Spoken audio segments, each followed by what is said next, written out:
So I want you to start off by walking me through, in the simplest terms, what happens next after the decision from SAC-COC. What happens next? First of all, we are to be excited where we are right now. Most people will probably wonder why.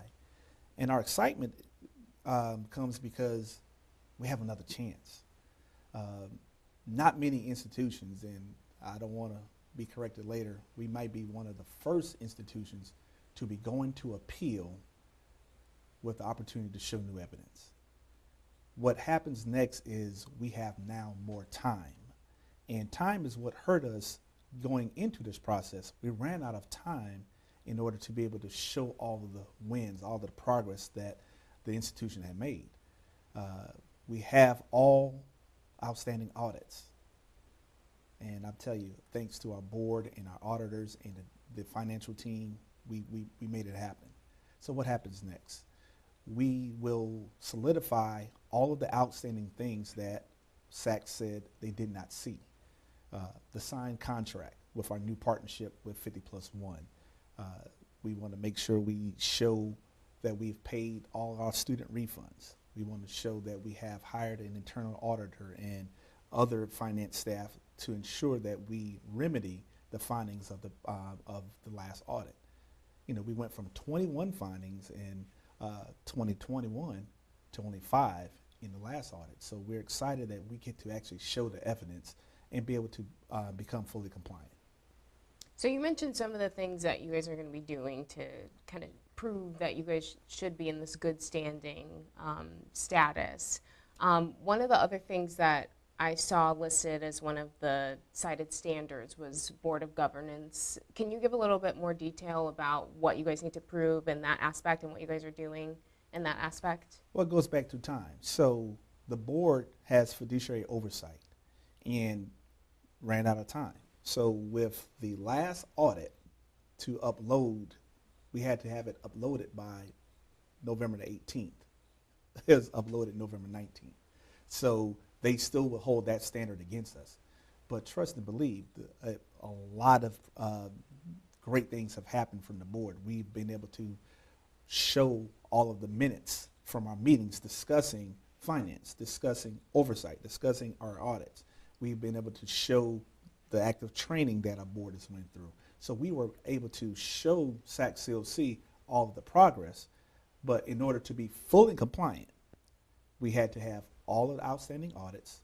We had to have mitigated all of the findings from those audits, but we also had to show a solid, sustainable plan how we were going to grow in the future. And so time was our enemy, not the fact that the work has not been done. So you mentioned it was literally a one-day difference for that last audit. Mm-hmm. Why couldn't we make that one change in 24 hours? Like, what was the holdup there? Well, I mean, again, it's the time that has been to be uploaded. So again, not getting into why one thing didn't happen or the other. The best outcome for us was if we were going to be removed again, we wanted to only be because of finance, because that gives us an opportunity to go into January, into the February actual hearing, to be able to show the evidence that shows that we are now a compliant institution with all standards. So come February, if we get a favorable outcome, then we're fully reaffirmed. Like, what happens then? If we get a favorable outcome, we're fully compliant with SAC-COC. Now we can really show the world what this institution can become. The flight of the Falcon will really take place because people are kind of sort of think about it double Dutch. You know, should I jump in or should I jump out? You know, are we going to stand behind them or are we not? You know, we're asking for this community, our alumni, our friends and families, all of our supporters for the next 60 days. We have to be one Falcon. We have to ensure that we support this institution in a way that you've never done it before, because it's going to take all of us in order to make this thing happen. And so once we become fully compliant, then we're going to continue to recruit the best and the brightest. We want to form partnerships with not just the greater research triangle, but even beyond that. And we want to become that stable institution that this institution once was. And so that beacon of hope for those students who may not could have gone anyplace else. But we also want to, why not be a destination school with specific majors that we do better than others, that we recruit the best and the brightest to be a part of this great plan.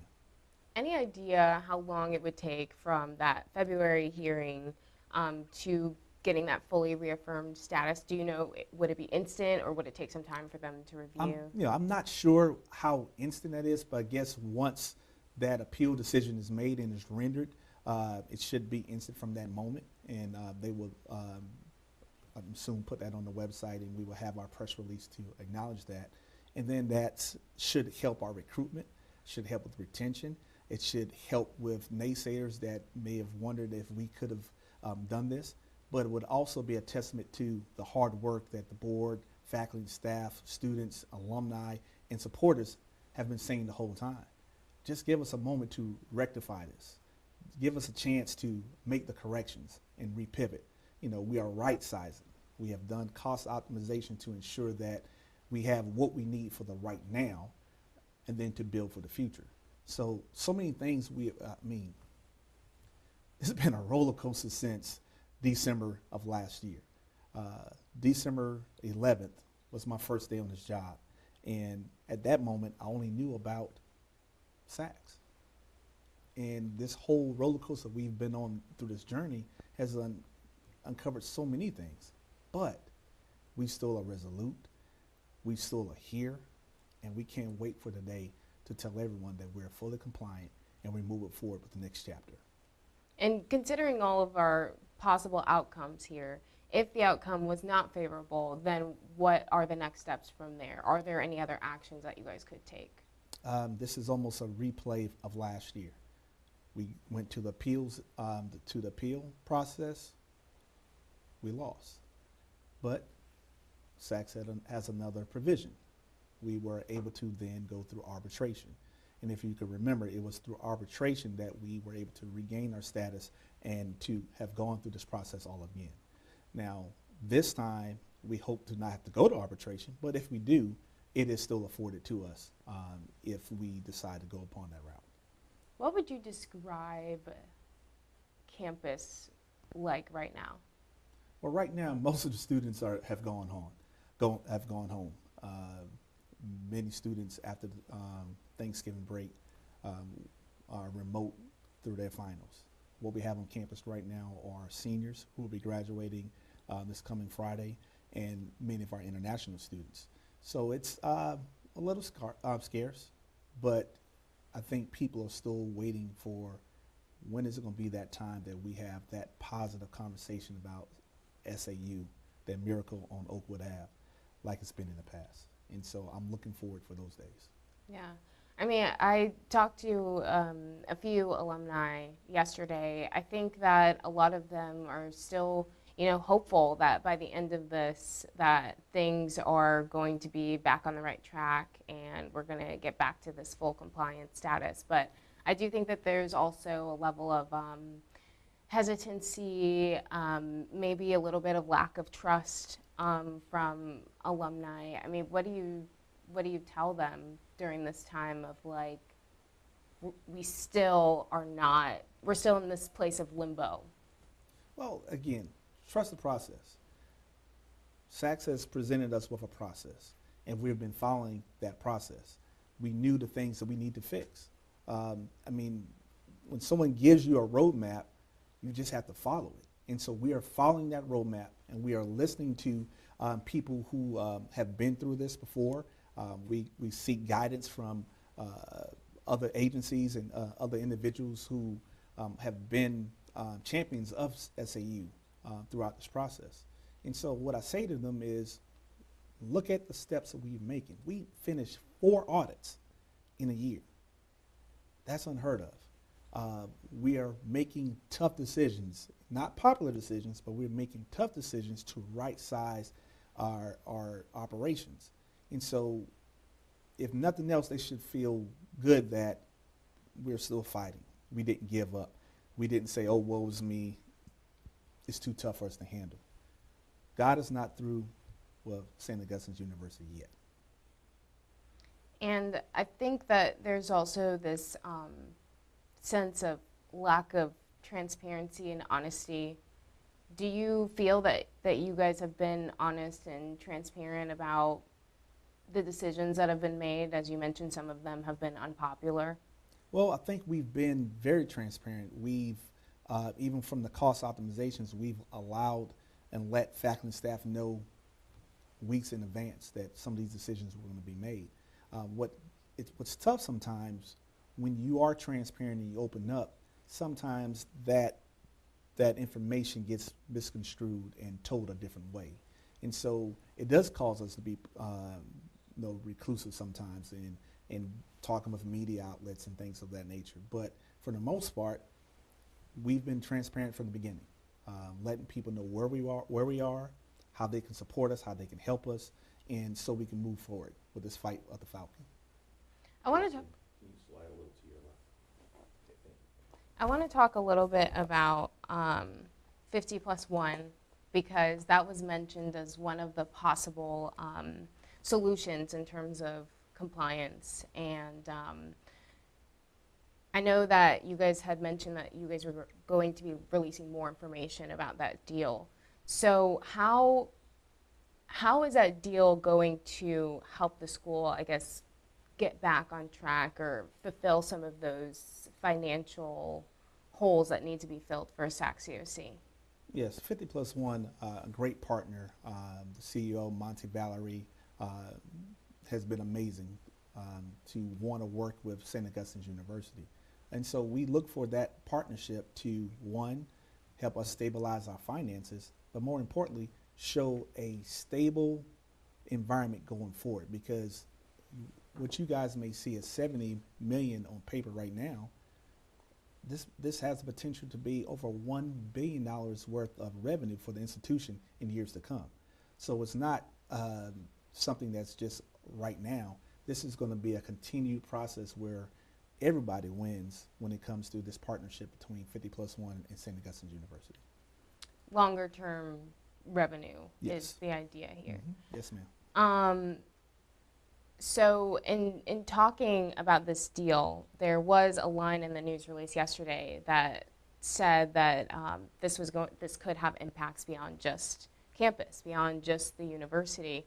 Can you give us any sort of insight into what that might be? I mean, we know that it's a stadium development firm. What could this partnership realistically look like? Well, I mean, without getting into the weeds of it, it just can be a better environment for this community, the College Park community, the Oakwood community. It could really be a plus to the city of Raleigh, where they're struggling to find affordable housing for even their employees. And so this can really impact everybody. Everybody wins. And when you can impact your entire community and raise the tide, or for all boats, if you will, that's a good thing. And so we just look forward to be the partners that we've always been in this community, and this opportunity affords us to do just that. I know a piece of this is land leasing. Have we identified what pieces of the land would possibly be up for lease in this? I think we're still in planning stages of that. We want to make sure that we utilize a plan where we look at the here and the now and the future. So those things are still being discussed right now. How far along are we in those talks with 50+1 Sports? Well, we're pretty far away. Not far away. We are pretty far along with that. So again, it is a continuing process, and we look forward to sharing some information with that later on. Have you guys had conversations then with some of the other possible beneficiaries of this partnership? Like you mentioned, it could have impacts for the greater Raleigh area. I mean, have you talked to any city, county officials, things of that nature about the deal? I think a few weeks ago we actually we were at City Hall, and we talked about partnering with the city of Raleigh on affordable housing. So that would definitely be one of the partners we've spoken with. Okay, so you think this would go hand in hand? Oh, yes, certainly. It's not 50+1 and nothing else. It's a partnership that would allow us to look and work with many partners. So, have you guys considered at all, or have you guys discussed at all, the track record of 50+1 sports? I'm asking because in my research, it's been difficult to find like different projects that they've worked on, things like that. So I'm wondering how their track record fits into, I guess, your vision for that project with them. We're excited to be working with this partner, and we look forward to sharing more information at a later date. When can we get that more Oh, information? it's coming soon. It's coming soon. Coming soon. Okay, because I know that you guys mentioned that it would be in December, so I'll be looking forward to that. Thank you for that. Another piece of this, I think, which was a question mark for me, is I know a lot of people have been talking about this Gothic Ventures loan. And I know that in the 50+1 deal, there's also this provision that they can help you guys out with some of the debt obligations that you guys have. So in doing this partnership with 50+1, is that going to then do away with the Gothic Ventures deal? The 50+1 partnership will help us eliminate almost all of our debt, whether it be the IRS, Gothic Ventures. We will be taking care of all of our creditors with this deal. I think one of the last questions that I had for you is just, have you guys started consulting with any other types of attorneys? I know that you guys had an attorney for the Save SAU legal litigation. Do you guys have any other sort of attorneys, like bankruptcy attorneys or anything of that nature at this point? No, because bankruptcy is not even a question for us. If you were to file for bankruptcy as a college or university, you will forfeit your access to Title IV funds from that point on. So, no, we have not. And how do you guys plan to continue to move forward at this point? I know obviously the accreditation is priority number one because that's going to be the catalyst to continuing to see growth. But I know before when we had spoken, you had talked about the enrollment being down and trying to get that back up, and the cut in some of the programs that we had and faculty and staff. So, you know, what are you saying to people at this point in terms of the growth of the university and continuing to persevere during this valley, if you will? Well, tons of opportunity. Definitely utilize the vision of shared governance, where the board, the administration, faculty, students, we're working to form one vision where everybody wins. And so during this period, we have to build back smarter. You know, you don't need to, you do what you have the capacity to do. And as your capacity grows, you grow. You don't grow beyond your capacity. One of the hardest things to do is to tell someone that their services are no longer, not necessarily needed, but we are unable to afford to keep you here based on our current situation. So we want to build back in such a way that we have the appropriate number of faculty, the appropriate number of staff to accommodate the student body and the programs that we want to move forward with. And so we're going to be calculated, we're going to be smarter, but we will have a shared vision along with shared governance for all parties. We're winding down the end of a semester. We've got a new one that's about to start up, and before we know it, it's going to be fall. So what are you saying to, you know, high school seniors or people who might be looking to transfer, and they're looking at St. Aug's position and saying, well, I don't know if I want to go there because of the situation that they're going through right now. What do you tell them to those prospective students and families going into new semesters and a new school year? I probably would give them something similar that was said to me when I was trying to make the decision to come here. Do you want to be a part of it, of the situation when it's already been built back? It's already been built, all the hard work has been done, and you can just walk right into it? Or do you want to be a part of that growth, be a part of that change, be a part of that story? And that's what I would express to them, because we're going to still go out to recruit the very best. students to come here.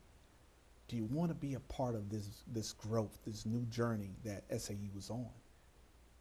We will ask them to be a part of that journey with us, to trust us. If we've not done anything, we can show that we started here, but now look where we are. We're in the research triangle. We're in one of the most highly competitive markets for research, for entrepreneurship and business, computer science and computer technology. We're a destination place. We will encourage them to be a part of this vision, be a part of this growth, because we're in the news already. So right now, we're getting partners who want to be a part of this vision that we've shown, and we've shown resiliency. Our students right now still getting great jobs. They get into top graduate schools. So despite these challenges, our academics have never wavered. Anything else that you want to ask Kurt? No. Is there anything else that you would want to add? No, I think I'm good. Mr. Holly? You know, I'd just say, if you check out our Overflowing Hope series it's on our website, the maturity and resilience and emotional intelligence of the students who are here just blew me away. You might want to check it out. At the beginning of the semester, you mentioned the need to make some upgrades and some changes to campus facilities. Where are we in that process? What's an update on that? Well, we have identified the spaces that we want to move forward with with this vision of the new St. Augustine's University. And then we've also identified the spaces that probably will not be a part of this campus going forward. And so we want to emphasize and make sure that the spaces that we want to keep, we have identified the challenges with them. We know the resources that are going to come from to help build them up or make them better. But just like with this whole concept of stabilizing this institution, we want to make sure that these decisions are not just made in a vacuum, that we have conversations with our facilities committee, our board of trustees. We are working with the people who actually have to work in those spaces on this campus, and also hear the needs of our students. Any of those facilities that you think won't be a part of the new St. Augustine's, as you just mentioned, do you think any of those facilities are going to be part of the main campus? I'm not sure right now, but hopefully with a master plan that we would build and work alongside with 50+1, we would determine what's the best use of that space.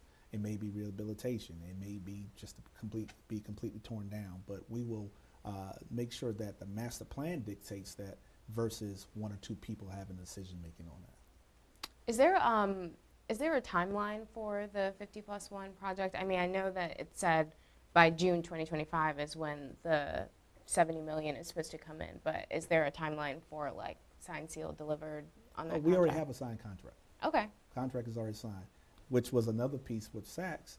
It was not signed within the timeline for them to hear any new information. So the contract was signed after the November 18th deadline. Anything else that you want to add or that you think is important? We're just thankful that this greater Raleigh community has not given up on St. Augustine's University. Through the trials and tribulations that we've been through, we continue to remain hopeful that everybody will join us, not just these next 60 days, but we need the support beyond. Historical institution, 160 years should not go by the wayside because of a few years that we were less than our better selves. And so we look forward to our entire community to support us, to be beacons of hope for our students, to encourage our faculty and staff, to rest assured that the governance, the board, is doing their very best to ensure the best for this institution. Sometimes unpopular decisions are made, but trust and believe that we are doing it for the best of this institution.